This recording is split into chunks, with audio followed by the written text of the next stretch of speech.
Everybody say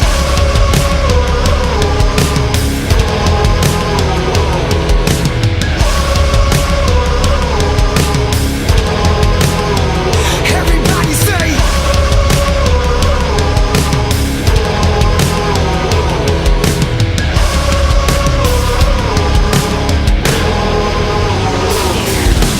hey Kansas City, throw your hands up. Hey, can you hear me? 'Cause this is what's up. I said, come on, Kansas City, throw your hands up. I said, hey, Kansas City, throw your hands up. Hey, can you hear me? 'Cause this is what's up. I said, come on, Kansas City, throw your hands up. I said,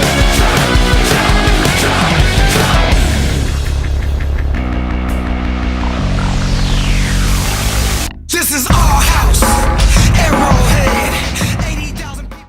Hello there, guys, and welcome to Arrowhead TV. This is obviously the first episode, I guess you'd call it, of the season, obviously, because we're in week one finally. It's here. I tried to have it out Saturday, but I wasn't able to do it. I just want to say the previews and stuff are going to be out earlier from now on. It's just that this week's been kind of busy. I haven't had a single day off. I even work Saturday, so I wasn't able to get it done in time, but I'm getting it out Sunday morning, obviously, before the game.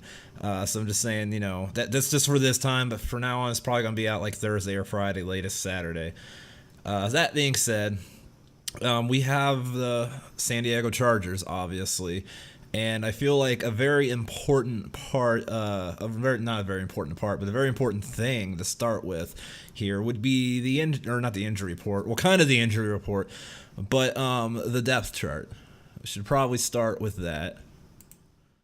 And as you guys can see here, on the depth chart, we have Tyreek Hill at wide receiver, and also Sammy Watkins. Chris Conley is behind Sammy Watkins, and Demarcus Robinson is behind Tyreek Hill. So probably what's going to be is Tyreek Hill and Sammy, and then Chris Conley as the slot. And then if we spread out four wide, then we'll probably see Demarcus. Is how I'd say it. It's also note this is the unofficial depth chart, but this is from the actual official Kansas City Chiefs website. So this is most likely what we're going to see. We have Eric Fisher at left tackle, obviously. A lot of people have problems with Eric Fisher, but I've never really had any problems because I don't compare him to being a first overall draft pick anymore. I just compare him as a left tackle in the NFL, and he's really not that bad. And really, if you look at the alternative in that draft, it wasn't a good draft. We could have gotten Joikel or Geno Smith. So if you really compare that draft to Eric Fisher, he's actually panned out pretty good. We just got the first overall pick in a really bad draft that year. Andrew Wiley, jury's still out for me on him. He looked all right in preseason. I really wish we would have kept. I already forgot his name. Anger. I really wish we would have kept Parker Anger. I feel like he was better, but I don't know. We got a player out of it though. So, and it was a defensive back, and God knows we've needed defensive back help, or at least it's appeared that way. Center Mitch Morse, LDT at right guard, Mitchell Schwartz. No surprises on those. Travis Kelce and Alex Ellis. You'll notice that we are only taking 2 tight ends into the game, and that is because Demetrius Harris is suspended. Which really sucks for me. People who know me, I used to be actually a teammate of Demetrius Harris in high school. My senior year, I went to Jacksonville, Arkansas, I really don't want to get into specifics of what happened that season. But yeah, I shared a locker room with Demetrius Harris. I personally know him. We're friends. So a lot of people always attack Meach. That's what we called him, Meach. A lot of people attack Meach, but I will always support him, so I'll never say anything bad about him. He has skill sets. He was a wide receiver in high school when I played with him. He was a wide receiver, but he didn't have football in college at the college he went to. So he's kind of relearning how to do all that stuff. So he's got the skill set. I really like Meach, but he's not going to be available for this game. Obviously, we got Patrick Mahomes and my boy Chad Henne. People know me. My college team's Michigan. I grew up watching Chad Henne like during my high school years. He's like my Michigan quarterback that I remember. What Trent Green is to me for the Chiefs is what Chad Henne basically was for the Wolverines to me. Running back Kareem Hunt, obviously. I expect Spencer Ware and maybe even Damian Williams though to get some change of pace carries.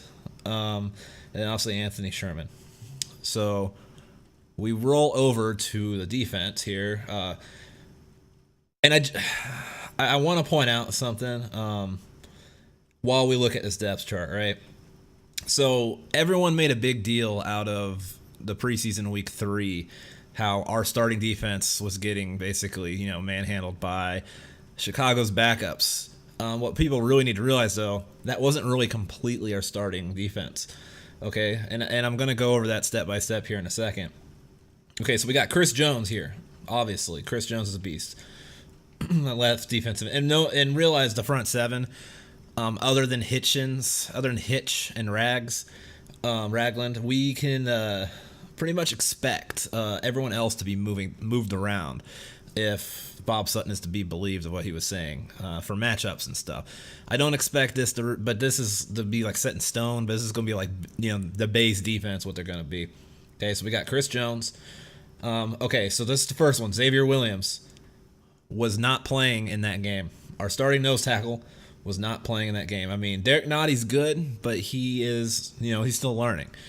Xavier Williams, I think he's very underrated. I think he's going to be really good for us. He was not playing that game. Then you got Alan Bailey, Justin Houston, and then these two. This was the first game that Hitch and Rags were together really in a game. Both of them missed preseason really up until that point. I think Ragland played a little bit in week 2. But yeah, or was it Hitchens? Man, I don't remember. One of them only played a little bit before that, but yeah, so they didn't really get much chance to get their groove as of yet on that one. So I feel like that's worth noting. Yes, they both did play though, so no excuses, but I just feel like that's worth noting. And then D Ford, hopefully D Ford makes it happen this year, or else he's out. I always liked him because he had that first step that like Derek Thomas had, but he never put the rest of his game together, and I really hope he does it this year. And then Steven Nelson. Steven Nelson did not play in that game because he was out with a concussion. And then obviously Kendall Fuller. And then the third, at corner receiver, you got to look at the guys, especially corner, you got to look at the guys behind here because they're going to play. Orlando Scandrick was not on the team. And then on the flip side of that, who was on the team? It was David Amerson, who was doing his best Philip Gaines impersonation all throughout preseason, who he's no longer with the team. So that's another, spot right there that is different, different starting spot. I keep on circling Breland for some reason. And that's another thing I also forgot to mention. We're probably going to be seeing Speaks and K-Pass. We're probably going to see those guys like sub Houston and Ford in and out to keep them fresh. And then safety, Eric Berry. Yes, he's not playing this week, but still, he's listed as number 1, and I expect him to be either back next week or the week after that. I know a lot of people are making a big deal about Eric Berry, but I feel like people are forgetting who you're talking about. You're talking about Berry. He's going to be back. It's just a matter of when. He's not going to, he's going to be back. He has too much fire in his heart for this game not to be back. But for right now, we have Eric Murray. And I'm okay with that because he was the starter pretty much last year. And then, of course, we got Ron Parker back. Ron Parker was not here yet for that game. He was still on the Falcons roster, right? So he was not in that game. And I know a lot of people are going to make a lot about last year, but people forget Ron was playing injured like the whole year. He was really good the years before that. Like, basically, he was like a steal, like a free agent steal, a find. And then he was trying to play hurt. So Armani Watts was the one who was starting, who was a rookie, and they were trying to get him on the fast track to start in case they couldn't get a good replacement.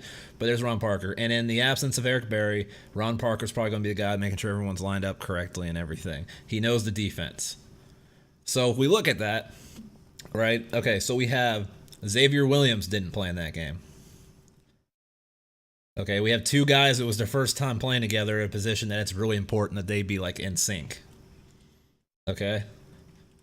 One of our starting corners did not play the game. And one of our starting safeties did not play the game. On the flip side, we had David Emerson instead of Orlando Scandrick, and we had Armani Watts instead of Ron Parker, because Ron Parker was on a different team, and so was Scandrick.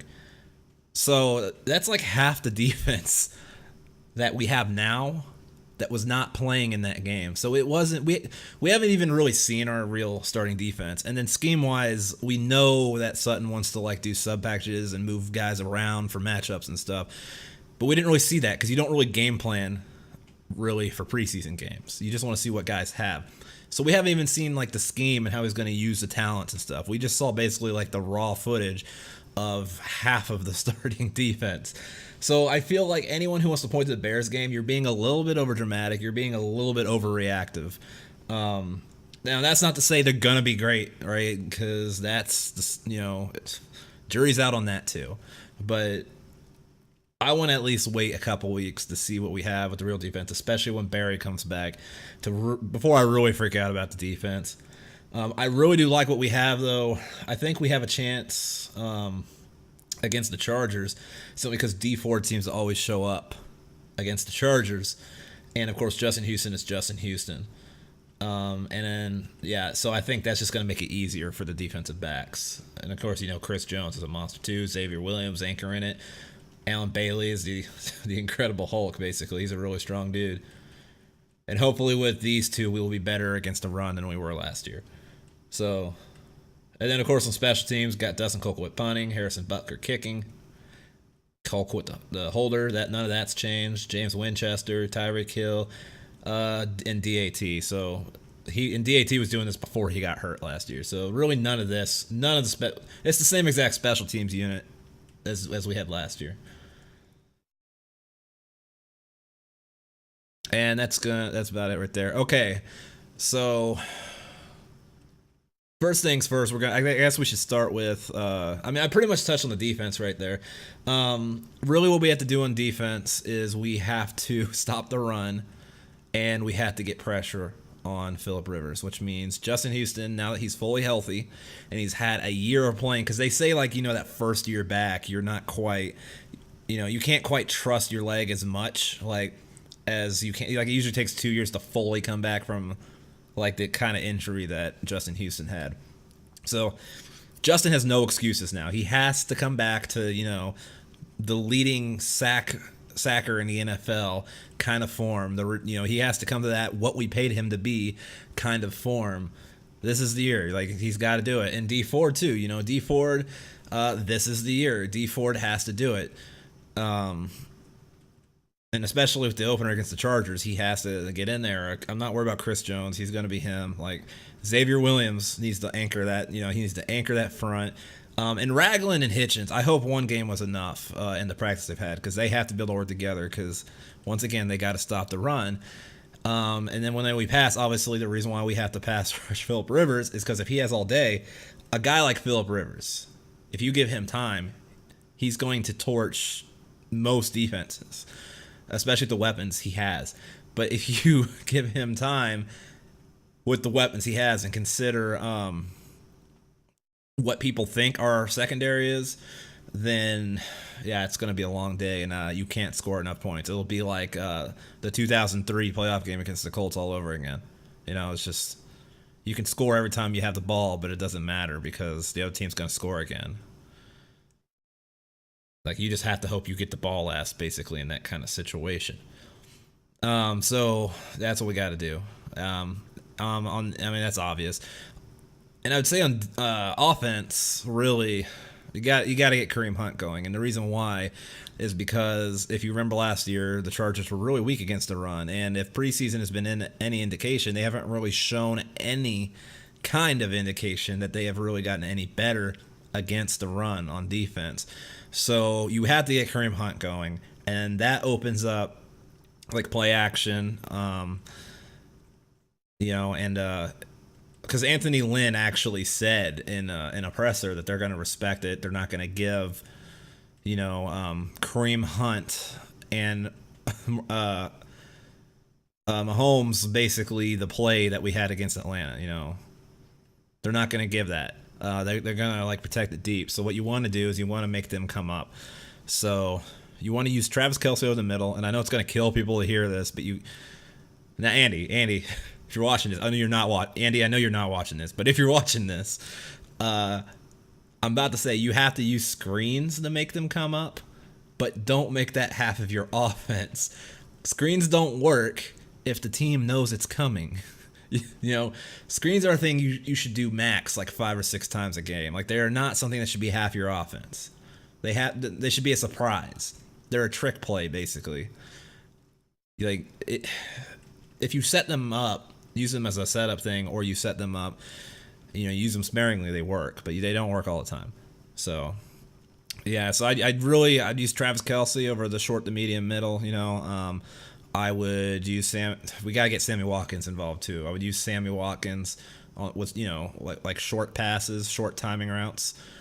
Try to get him the ball where he's in stride or in space so he can make something happen. Obviously, probably some wheel routes from Kareem Hunt, that kind of thing. And then hopefully that will bring the safeties up, and then you can, assuming we've gotten Kareem Hunt going, you can hit him with a play action and, just take the top off of him. That would be the thing I would want to look for on offense. As far as scheme-wise, like game plan stuff, I will be looking for on offense. I already went over it on defense. About when I was going over the roster, about the actual scheme and moving guys around and stuff on the front 7, like 5 of the front 7. On offense, we have heard so many things about how different this offense is, but in preseason, I know a lot of people. I've seen some grumbling that a lot of people don't like that the offense is basically the same.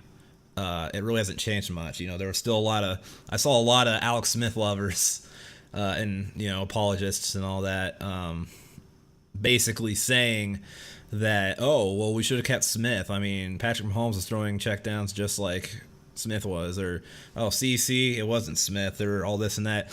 I think Andy Reid was doing that on purpose because, everyone knows last year's offense. I think, especially because, like he said, as early as week 2, in practice, they were already implementing this season's playbook and game plans and stuff, but then they were just so vanilla whenever they came out in the field.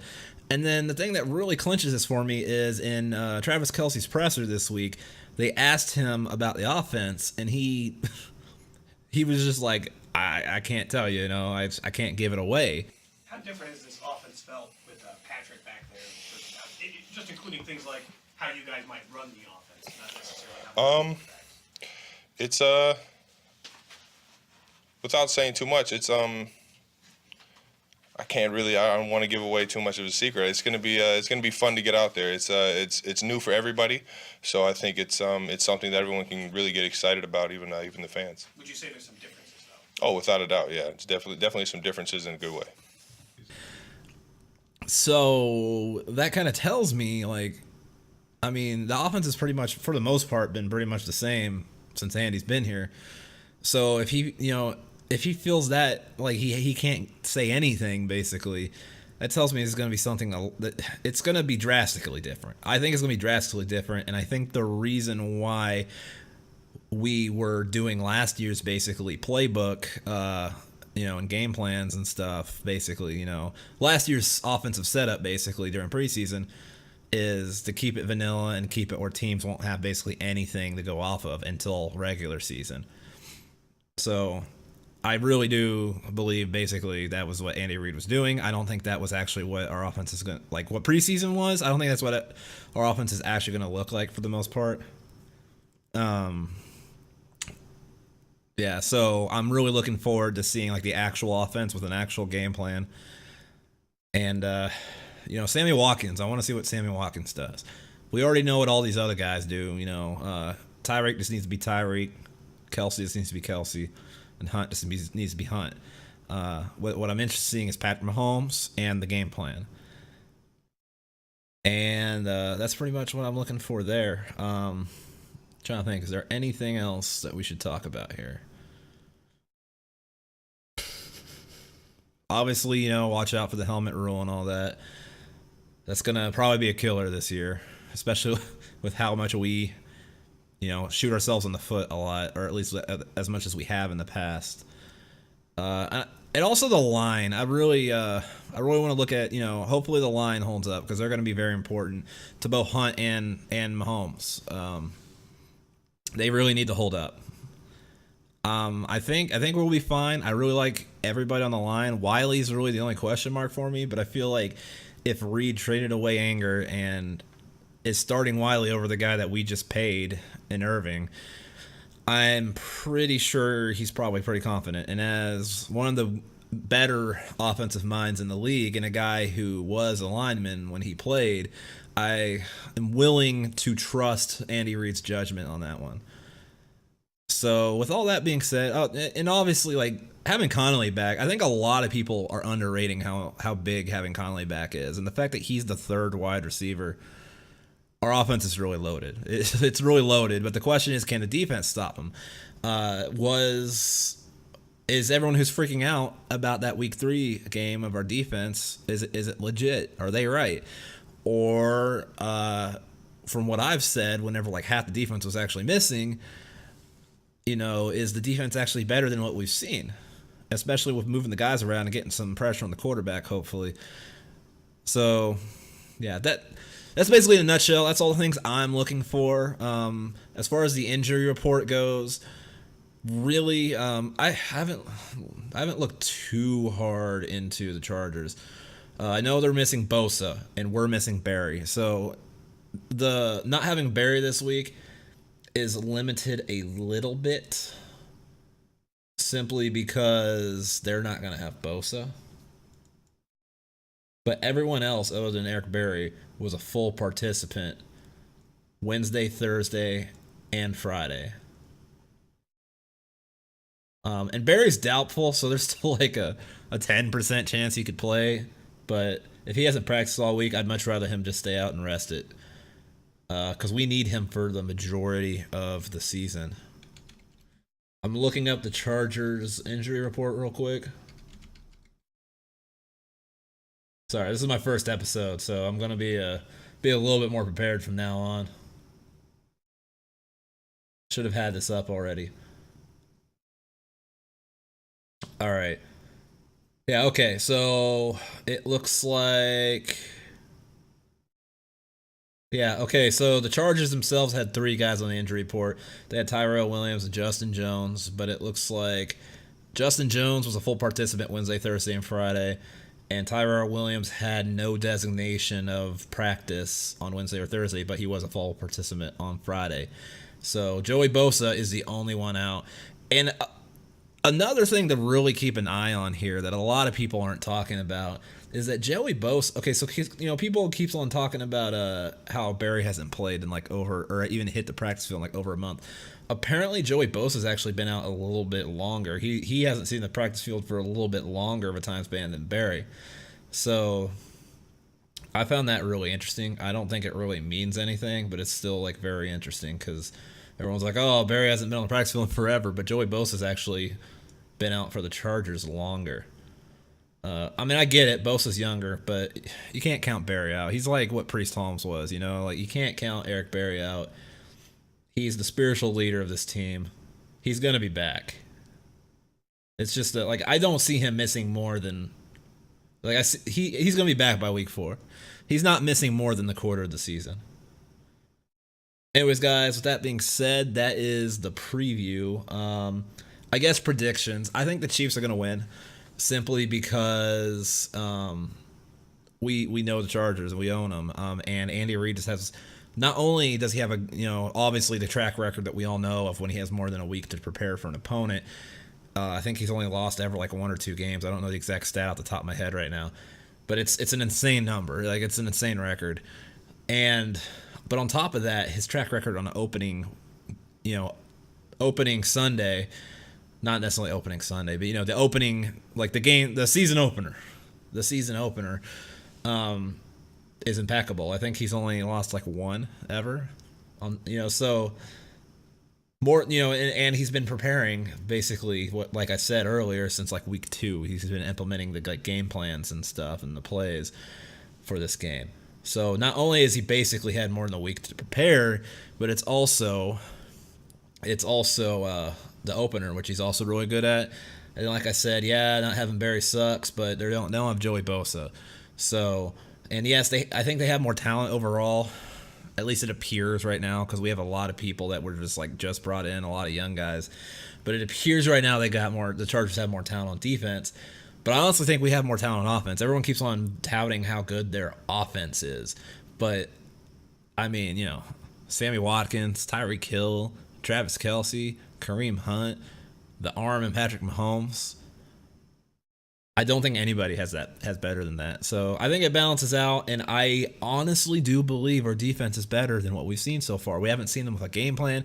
We haven't seen them being moved around on the front seven like we've been told about. We haven't really even seen the starting defense yet. Like, not even just as far as like the game plan goes, but like we haven't seen them all out together. And minus Eric Berry, they're all going to be out there for the first time for us to see. So far, tomorrow or today, it's tomorrow for me, but it's today for you guys. Anyways, so that's my prediction. As far as a score, I'm thinking like,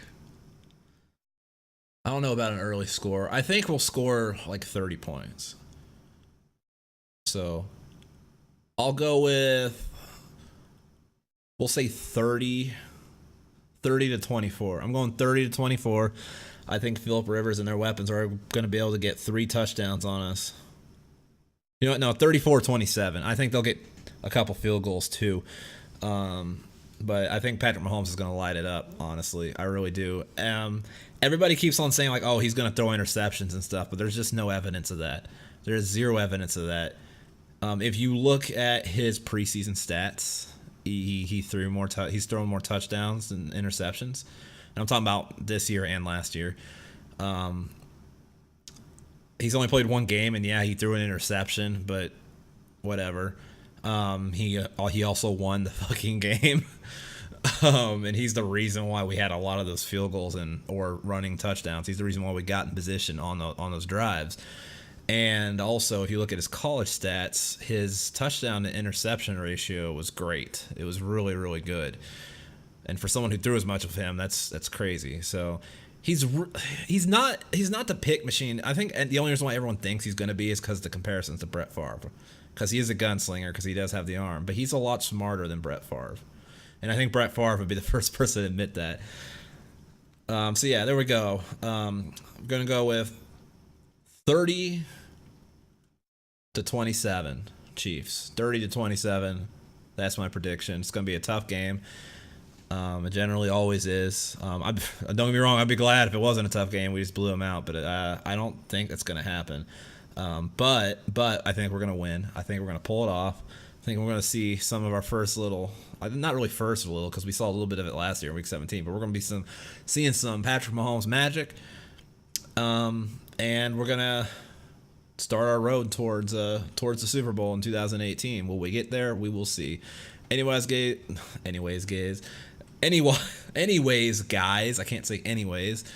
Anyways, guys, thank you for watching, and I will be back probably either Monday or Tuesday with the game wrap-up. Thanks, guys.